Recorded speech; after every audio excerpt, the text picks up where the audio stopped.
Hey everybody, this is the fashionista, Merrick Brave, and you're listening to the Slam Fam Wrestling Network. Welcome to the family.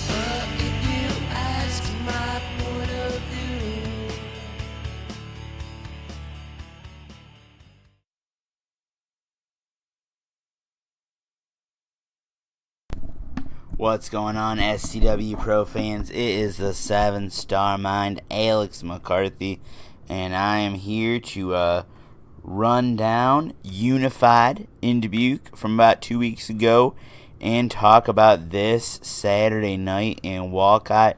SCW Pro presents Insurgency. Let's go ahead and get started with a little talk about Unified. Alright, in the opening match, we saw the Dirty South Boricua Joeasa take on Dante Leon. Great, intense, athletic back-and-forth match.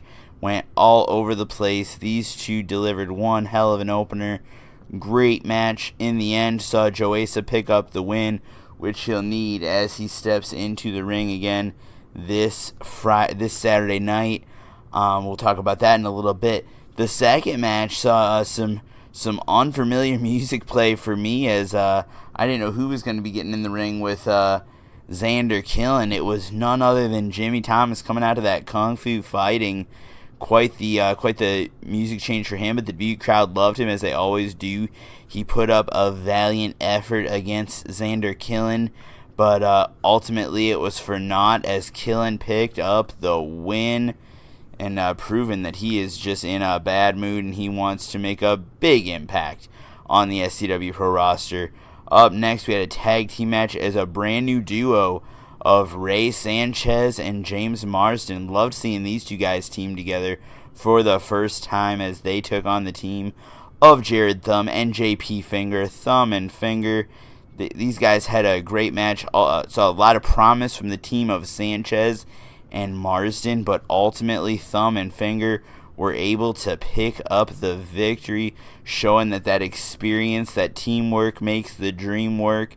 These two guys have been teaming together for about a year and a half now, and they're really starting to click as they're starting to get those reps and get that experience, and they'll be looking for those SCW Pro Tag Team Championships again very soon. Up next, we had your friendly neighborhood pelvic thruster, the phallic phenom, none other than Krotch, the former SCW Pro Champion, former SCW Pro Tag Team Champion, try to capture that QC Cup. He's never held it before. He took on Bradon McBride, who, suspicious by her absence, was Miss Olivia. Miss Olivia not there, not sure what's going on with that. But these two had a great back-and-forth match. And ultimately, it was McBride who hit that OG knee and picked up the win and retained the cup. That's got to be disappointing for Krotch, but it just makes me wonder who's going to beat this kid, who is going to beat McBride. When are we going to see him taken out of the equation? I know a lot of people that would like to take that QC Cup from Bradon McBride, and I know a lot of people that would like to see that happen. Up next, we had intermission. After intermission, we saw a Dubuque favorite, an Iowa favorite, none other than Elote, the Corn Boy. And Corn Boy was in a good mood, dancing around, having a good old time. He did not know what he was getting into, as he went head-to-head with the walking horror film Mean Mason Beck. And Mason Beck was in a bad mood as always. He wants that SCW Pro Championship back. He wants it in the worst way, and he will destroy, decimate, annihilate anybody who gets in his way. He has been in a bad mood ever since the Shug, Shane Hollister, picked up that win, took that title from him, and boy, Corn Boy did not know what he was signing up for. He tried to offer Mason Beck some corn, tried to tell him how good it was, and Mason Beck wasn't having any of it. Mason Beck, a bad dude in a bad mood, beat the holy corn out of Corn Boy. He beat the cream out of him. Corn Boy left for dead, and Mason Beck has been having a feud with Travis Titan for the last few months now, and Travis Titan blames Mason Beck for stopping him from becoming the number one contender to the SCW Pro Championship. And there may be some validity to that accusation. It was Beck who came in and beat the crap out of Travis Titan and Latin Thunder back in Walcott at, I believe it was Wicked Ways. And that's the reason why Travis Titan has not challenged for the SCW Pro Championship in a singles match since the Shug's been champion. But ultimately, it was Travis Titan in the next match taking on the Iceberg. Dion Roosman, also notable by his absence, was Dion's tag team partner, Robin Steele. Robin Steele not there in Dubuque, but Dion Roosman took on Travis Titan. These two no strangers to each other. These two have gone to war several times before, and they had a great match, a great back and forth match. And, ultimately it was the spear versus the Titan's cross. It was those suplexes versus, the spinning full Nelson slam. And, Titan and Roosman, no strangers to each other. Arguably two of the most powerful men on the SCW Pro roster. Two guys that just give it all every time they come in the ring. We've seen a change in Roosman as of late. We've seen that mean streak come out in him. We've seen him change his ways in the past couple of months. But turned out it was not enough to overcome the power of Titan. Travis Titan obviously had the entire Dubuque crowd behind him. They all wanted to see Travis Titan pick up the victory, and in the end, it was the infallible Titan's cross, which brought Dion Roosman to his end and made him tap out. Travis Titan, I believe, now moving to 6-0 in singles competition against Dion Roosman. An incredible feat. And Travis Titan has his sights on next. It's none other than the walking horror film Mean Mason Beck. But we're going to talk about that in a minute. Up next, we have to talk about one of the biggest stories coming out of SCW Pro Unified, the main event. As it was for the SCW Pro Tag Team Championships, the team of Reign Victoria and Valentina Loca taking on the former two-time SCW Pro Tag Team Champions, JT Energy, Joeasa, Vicious, and Delicious. This is the part where John G would sing their song like he always does. But I'm flying solo tonight. Vicious and Delicious against Reign Victoria and Valentina Loca. One hell of a match. Saw great back and forth action. We saw the former champs using their size advantage and using the fact that they will do whatever it takes to win. They are never afraid to take some shortcuts using those double team strategies. They had the size advantage and it looked like things were going their way, but you can't underestimate the fight of Valentina Loca. You can't underestimate the fight of Reign Victoria. But ultimately, the fairly new team of Valentoria, they had a little bit of miscommunication. And when, your team is built out of necessity, they didn't necessarily want to be friends. They respected each other. They weren't necessarily friends, I don't think. They were tag team partners purely out of the fact of they were not going to let Vicious and Delicious steal their shine. We've been going through this women's revolution in the last few months, last few years definitely, and they were not going to let Vicious and Delicious stand them up. But when there was a little miscommunication, the first sign of trouble, Rain accidentally hit Valentina, and Valentina, took it personally. The gloves came off. Valentina dropped Rain Victoria with a DDT. JT Energy got that pinfall. 1, 2, 3, and Vicious and Delicious are now your three-time SCW Pro Tag Team Champions. And what a shocking sight this was. Valentina Loca and Rain Victoria broken up after their first loss as a tag team. Valentina just basically, maybe this was her plan all along. Maybe these were her true colors. I don't know. I'd like to hear a little bit more of an explanation why why she beat the crap out of Rain Victoria in the match.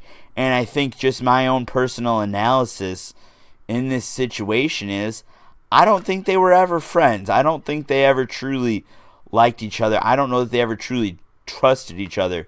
They were teammates. They had each other's back. But I think it was more out of necessity than out of true mutual respect, true mutual admiration. They saw that, hey, I'm a woman. I'm proud to be a woman. And I'm not going to let any man step on my toes. I'm not going to let any man steal my spot. So they found that solidarity in their common ground. But I don't think they ever really liked each other. I don't think they ever really respected each other. And we saw Valentina beat the tar out of Rain Victoria this past Saturday night on November 3rd at Unified. And now Vicious and Delicious are your three-time SCW Pro Tag Team Champions. And I have to say I'm disgusted. I'm sure a lot of the Dubuque crowd was disgusted. There might be some people that are happy. There are a handful of Vicious and Delicious fans out there. Once again, JT Energy and Joeasa have the red belts, the tag team straps. And I'm sure if you've been following at Big Match Ja or at DJ Click and Play on Twitter, they know that they are once again the tag team champions. Very confident in their abilities as a tag team. It's going to be very interesting to see who comes together to challenge them. Obviously, Thumb and Finger. Obviously, Roosman and Steel. We've seen Krotch attempt to win the SCW Pro Tag Team Championships with a variety of partners. I kind of think that maybe in 2019 he's going to make that attempt again. We will see who he might recruit as a partner and if they can be successful. But anyways, that was Unified. That was Dubuque. Now we need to move on to this Saturday night, 116 East Bryant Street, Walcott, Iowa. $10 at the door, 6:30 doors, 7 o'clock bell. SCW Insurgency is going to be the biggest wrestling show of the weekend, and you can be there live. Walcott, Iowa, 116 East Bryant Street, Walcott, Iowa. Such a great time wrestling action in Walcott, and we have 3 huge matches announced. I don't even want to try to guess which one of these matches is going to be the main event.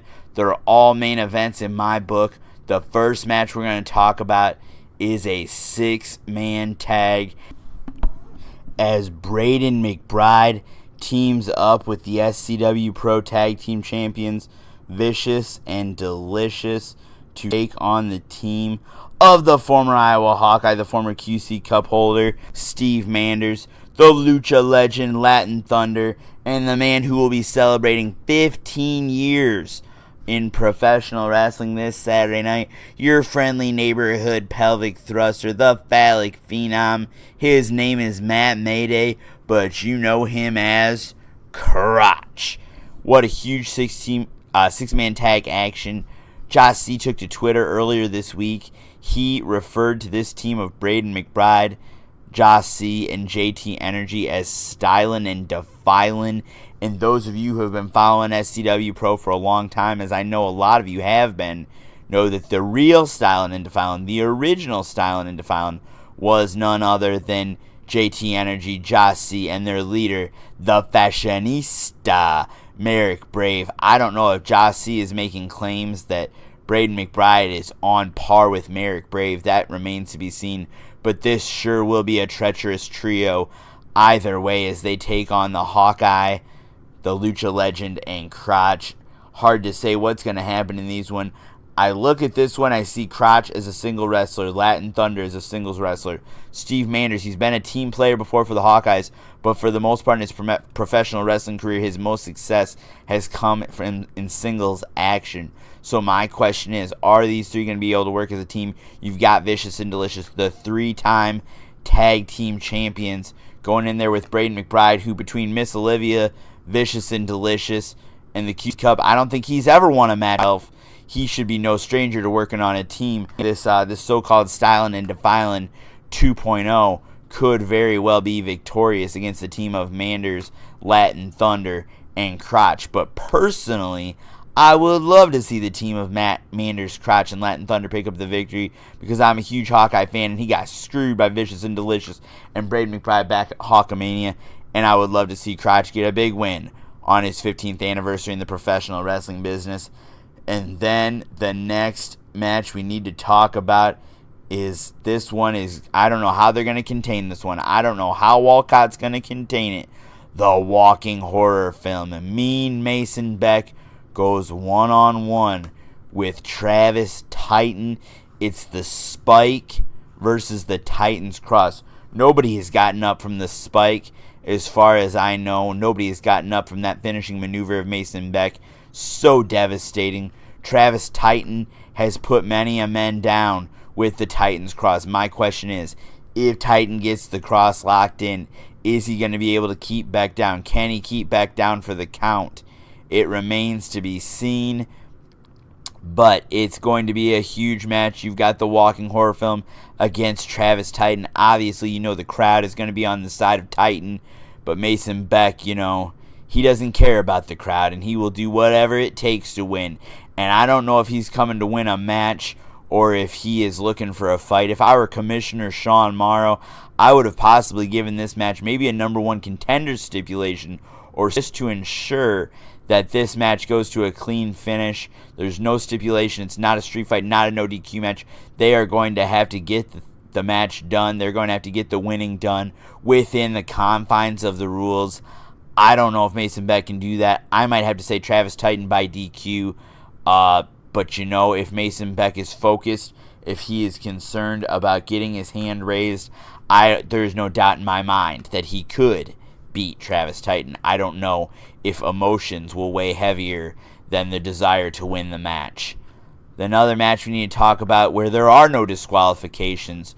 The Dirty South Boricua Joeasa takes on one of the first men to graduate from the Black and Brave Wrestling Academy, the winner of the Best of Black and Brave tournament, Connor Braxton. These two have been going at it for almost a year now. Joeasa put Braxton on the shelf before. Joeasa was a part of the Revolution when they carried Connor Braxton out of the SCW Pro Championship match back at Epic. Braxton was on the shelf for a while, injured at the hands of Joeasa when he was part of the Revolution.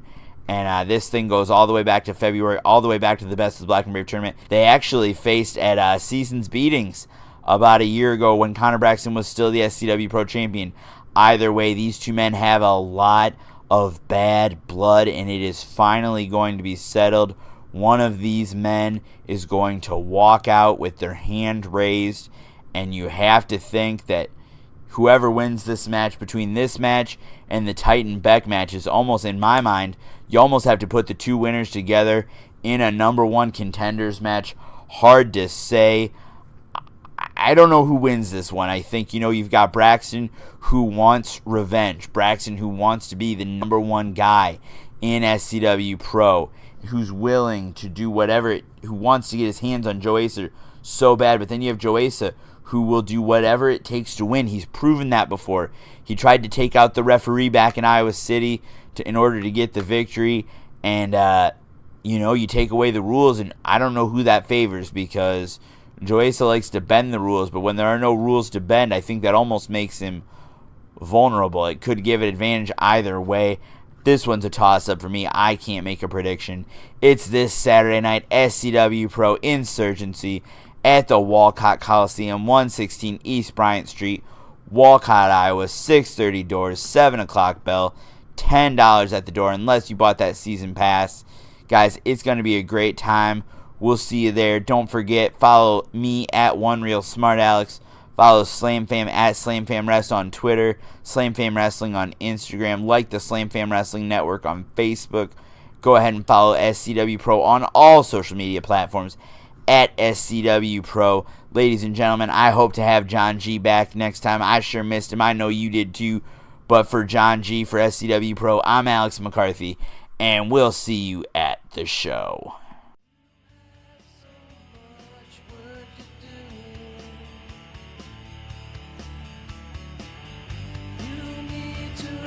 Yourself so you can save someone else. Until you do, well, here's to you.